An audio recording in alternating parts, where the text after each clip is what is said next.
Thank you once again for making Locked On Cougars your first listen of the day. My daily plea for you guys, if you have not done so already, please join the Locked On Cougars Inside Group with the inside scoop on all things BYU sports. And it comes to your phone in the form of a text message. It's much more direct than that. No having to go to a message board or log onto a website to get the inside intel you crave. It comes directly to your phone. You can fire back with questions and comments of your own. And as always, it's a great service. In my opinion, I'm the proprietor of it, but you get 14-day free trial, 2 full weeks to see if it's the right option for you. And it's just $5 a month to be a part of the group after that. So I think it's a swinging deal and hope you guys will join us in short order.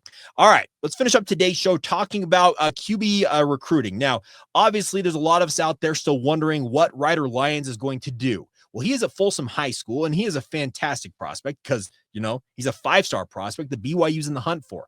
USC and Oregon obviously in the mix, and he's going to be making visits to all 3 programs, including BYU this month. And the expectation is that he will make a decision sometime after that, ahead of what will be his senior season for the Folsom High School out there in California.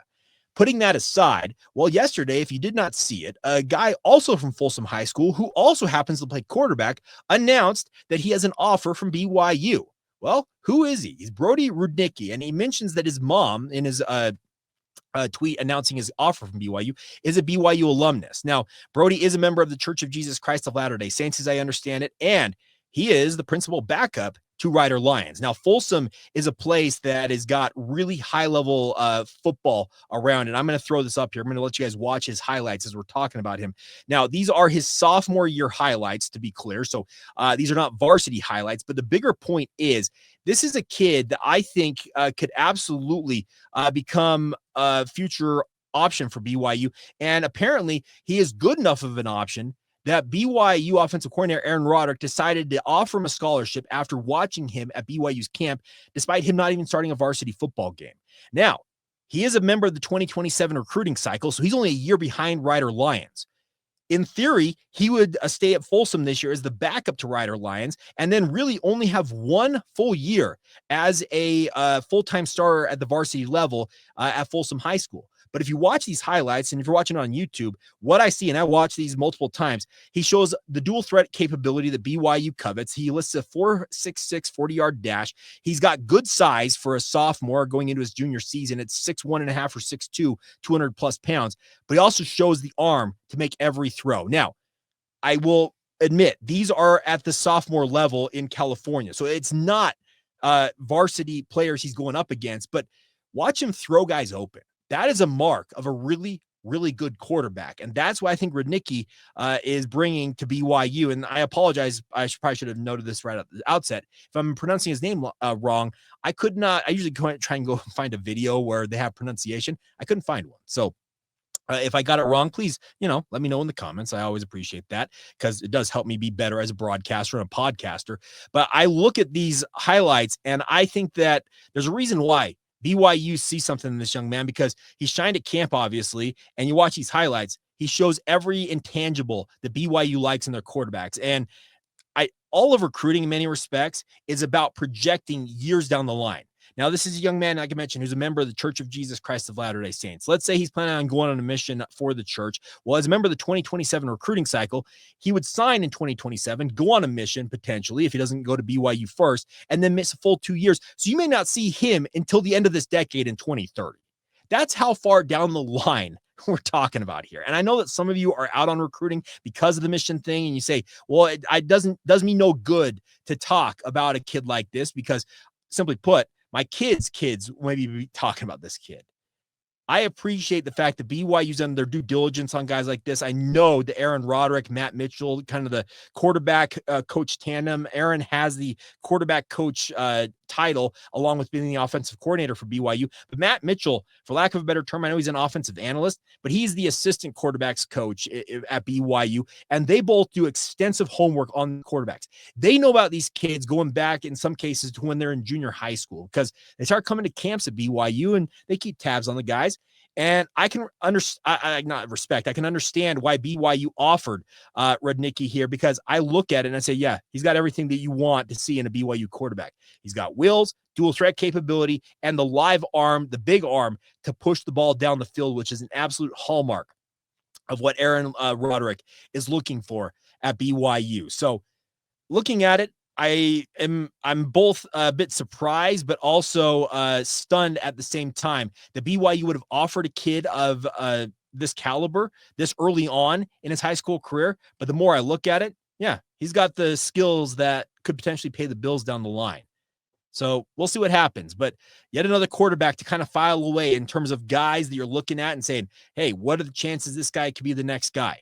BYU has Keneal Sweetwine lined up. They have a guy like Enoch Watson coming home off of a mission for the Church of Jesus Christ. They figure it kind of be the next two guys to join the QB room. I have had people tell me that Emerson Geilman, who's going to spend his freshman season this year at BYU before going on a mission, could be a guy that is the dark horse to be maybe the best quarterback in the entire group that BYU currently has signed or committed.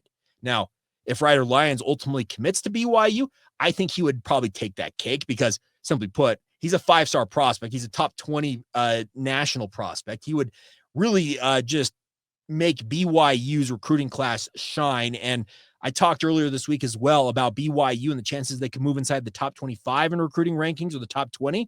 Well, having a 5-star prospect like Ryder Lyons in the mix, that absolutely entrenches you in that conversation. And those are the levels BYU needs to recruit at, quite frankly, if they really want to be a Big 12 contender annually.